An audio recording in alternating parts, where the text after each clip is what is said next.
चलिए आपको उमरिया जिले से एक खबर दिखाते हैं जहां जिम्मेदारों की बड़ी लापरवाही, जी हां, बड़ी लापरवाही सामने आई। दरअसल उमरिया जिले में वेयर हाउस में खुले कैंप में 11,000 क्विंटल खराब पड़ी धान का 3 साल बाद भी निष्पादन नहीं हो सका। सरकार को इससे अनुमानित 2.5 करोड़ रुपए का नुकसान हुआ है, लेकिन इस दिशा में कोई कार्रवाई होती नजर नहीं आ रही है।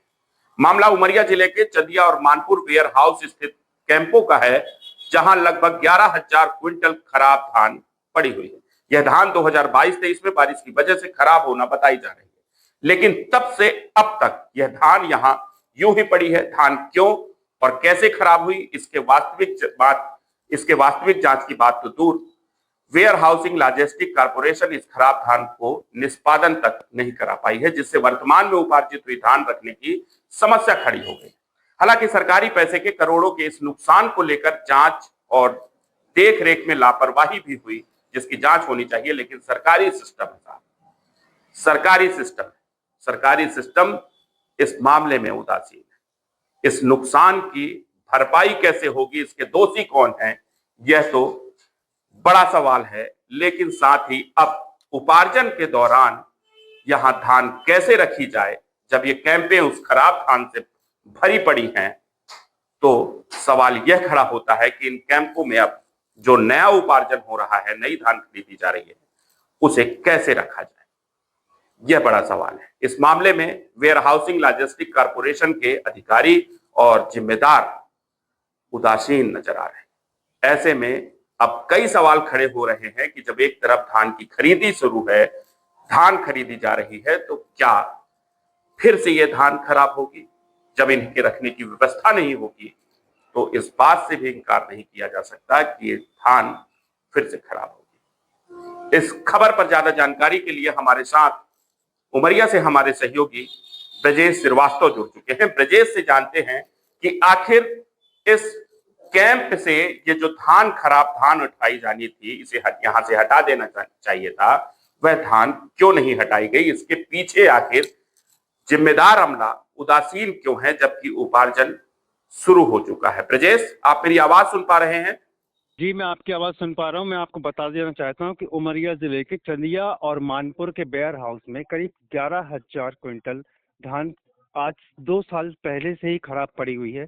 उस जगह खाली कराने के लिए जो प्रबंधन का कहना है कि हम लेटर वगैरह लिख के भेज दिए हैं, ऊपर जानकारी दे दी है।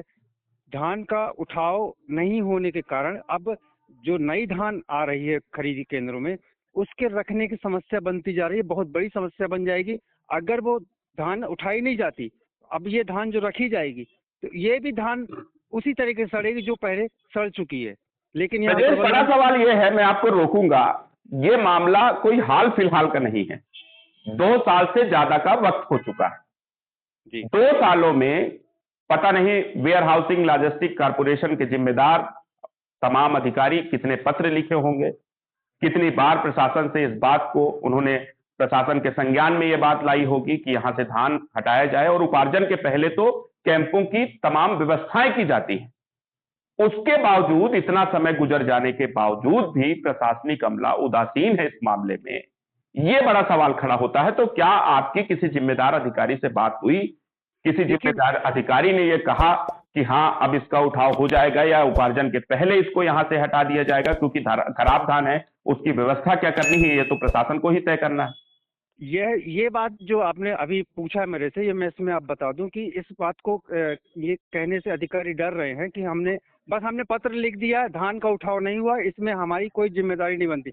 अभी 2 साल गुजर गए इस धान को खराब हुए, अभी तक किसी के ऊपर जिम्मेदारी तय नहीं की गई कि आखिर सबसे बड़ा अपराधी कौन है जिसने ऐसी गलती करी कि इतनी धान खराब हो गई, उठाव नहीं हुआ, और उसके बाद अब फिर नए तरीके से कह रहे हैं कि हम फिर से नान को लेटर लिखा हुआ है, नान ने बड़े अधिकारियों को लेटर लिखा। ये जानकारी भोपाल तक पहुंचाई जा चुकी है, बशर्ते अभी तक धान उठाने की किसी ने जरूरत नहीं महसूस की। ब्रजेश, आपने मौके पर जाके वहां पर देखा होगा, ये धान न उठाव होने से, यहां पर ये जो खराब धान नहीं उठाई गई, इसकी वजह से जो नया उपार्जन किया जा रहा है, जो नई धान खरीदी जा रही है, उसके रख रखाव को लेकर किस तरीके की वहां पर व्यवस्थाएं दिखी हैं आपको? किस तरह की व्यवस्थाएं वहां नजर आई हैं, यह भी बताइए। इसमें जो नान विभाग है, जो नान खरीदी कर रहा है पूरे जिले में, और वो रख रखाव की व्यवस्था बनाता है, लेकिन आज इतनी धान पैदावार हुई है इस बार कि मतलब अब ये लग रहा है कि जो नई धान खरीदी होगी उस धान को ये कैसे सुरक्षित रख पाएंगे, ये बहुत बड़ा सवाल इनके ऊपर खड़ा होता है। क्योंकि व्यवस्थाएं चरमरा गई हैं, व्यवस्थाएं बन नहीं पा रही हैं। धान आ जा रही है, किसानों की धान खरीदी जा रही है, रखने की व्यवस्था नहीं है, वो सुरक्षित नहीं है। अगर बारिश हो जाए अभी बारिश हो जाएगी तो कितनी धान खराब हो जाएगी, ये किसी के रिकॉर्ड में दिखेगा नहीं। बहुत बहुत धन्यवाद ब्रजेश हमारे साथ जुड़ने के लिए। और आप देखिए किस तरीके से ब्रजेश ने इस पूरी खबर पर स्पष्ट किया कि धान की एक तरफ जहां खरीदी हो रही है, वहीं इस तरीके से जिस तरीके से यहां पर प्रशासन को इंतजाम किए जाने थे, नानपुर इंतजाम किए जाने थे, लॉजिस्टिक कारपोरेशन को धान को लेकर, उनकी सुरक्षा को लेकर इंतजाम किए जाने थे, वह भी वहां पर व्यवस्था चरमराई हुई है। और ये जो चंदिया और मानपुर में वेयर हाउसों में जो धान रखी हुई है, जो खराब कैंपों में धान रखी हुई है, उस धान को यहां से हटा दिया जाना था, लेकिन वह भी नहीं हटाई गई है। निश्चित रूप से जिम्मेदारों की कहीं ना कहीं इसमें लापरवाही है।